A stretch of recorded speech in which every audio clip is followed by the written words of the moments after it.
So about halfway through 2009, one of my partners from 2008 called me. And the beginning of 2008, for those of you who remember 2008, 2009, she called me halfway through 2009 and she said, Brant, what's going on? I want to talk to you, blah, blah, blah. She's like, hey, I just want to let you know that I was looking at financial stuff and I looked at the money that I took out of the stock market.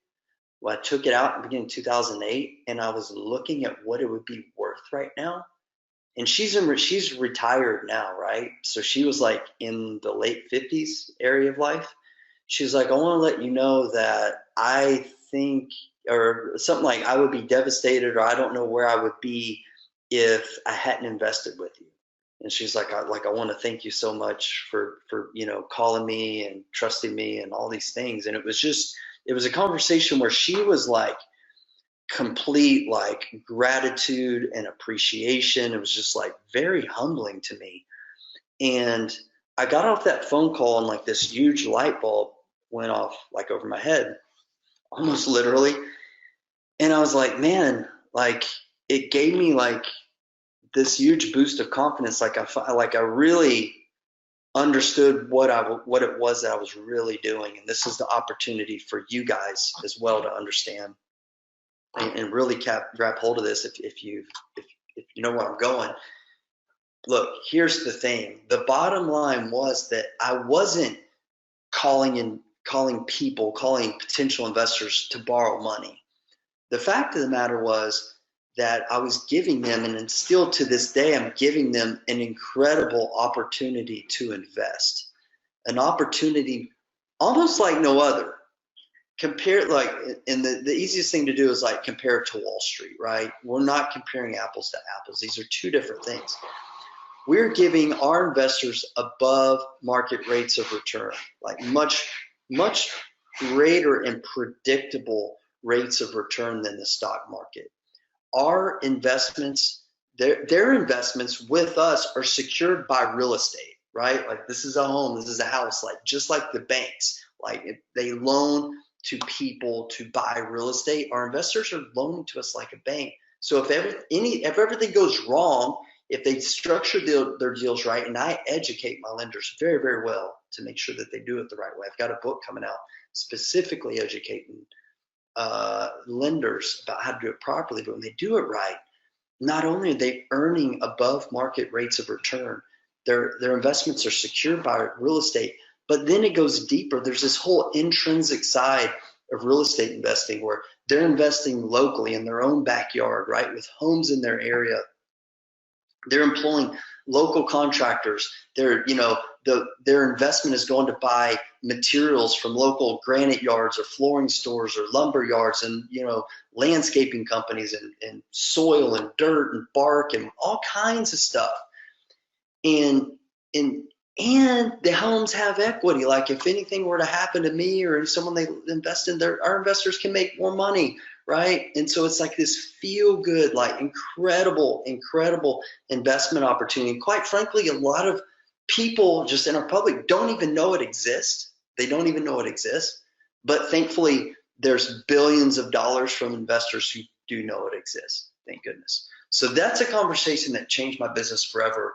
And I hope that you get that, like the opportunity that we have. So after that like I went on a rampage and I've been going on it since, because my biggest obstacle, which was in my mind, was that, oh crap, the number of deals I can do is very limited. Like boom, it became unlimited. I can never invest the amount of money that's available. Like I can't even do that right now. And I'm not even going to the next level conversation, So hope you got a lot from that. All right. So let's dive into this. How to raise private money, even if you're starting whatever from no money and no experience. So for real, I want you to ask yourself this question before I even go any further. Like first ask yourself if you should even be doing this. What do I mean by that? So like for real, working with private lenders should be something that's very humbling to you, okay? Because these are our neighbors. Sometimes it's our friends, or it could be family. It could be business associates, or it's just like I said, those like neighbors, people from our community. Sometimes you don't even know them. I have lenders I've never even met, but it doesn't matter because my mission and my goal is to protect their asset, their investment with me like it were my own. And it essentially is because it's tied to my real estate. But like no matter what, I'm going to perform. And like with my students, I make them take that oath. Like you do not screw around with this, right? Like you're going to be like me and you're going to have 100% track record. So for some of you starting out, if you've never done a deal, I'm not going to say that you can't go straight to raising private money because I teach my students how to do it all the time. But I want to make sure that you know what you're doing, that you've got the proper education, maybe some mentoring or coaching or business background, that you can be a good steward with your investors' capital. And there's nothing wrong with starting out with doing deals in hard money, right? Like that's how I started out. So people just like randomly call me or email me and they're like wanting to get started and they want to go right with private money. If they've never done a deal, it's not a bad thing to do some deals in hard money. Hard money's like they're looking over your shoulder. They're not going to loan to you on a bad deal. So that's a good place to cut your teeth, right? And then progress. Like hard money's kind of like riding a bike with training wheels, right? And then at some point in time, like you want to kick those training wheels off, right? And so that's what private money is when you're ready to kick those training wheels off. But if you don't have experience, if you don't have, someone coaching or mentoring you through it, that's something for you to consider. So, all right. But if the answer is yes, if you feel like you're in a place you should be doing this, you've done deals, maybe you're watching this and you are experienced. All right. So step number one, if you're ready, market like a banshee. You don't know what a banshee is? Like Google it. Okay, I'm not going to define like the angel of the banshee or whatever. So market like crazy. What that means? What I mean by market like a banshee? Market like crazy. You need to start having a lot of conversations, and I mean a lot of conversations. Have conversations with friends, family members, people at the grocery store, people wherever you're getting your oil change or at Walmart or Target, whatever kind of person you are, and talk to everyone you know, and not because they're going to have money, but you need to begin getting comfortable having this conversation, because whenever you meet the real players, because if you go in, that's like going into a sales job and not rehearsing and going to your biggest, like one of your biggest clients and you've never had a conversation or pitch. Like this thing takes practice. Like having this conversation takes a lot of practice.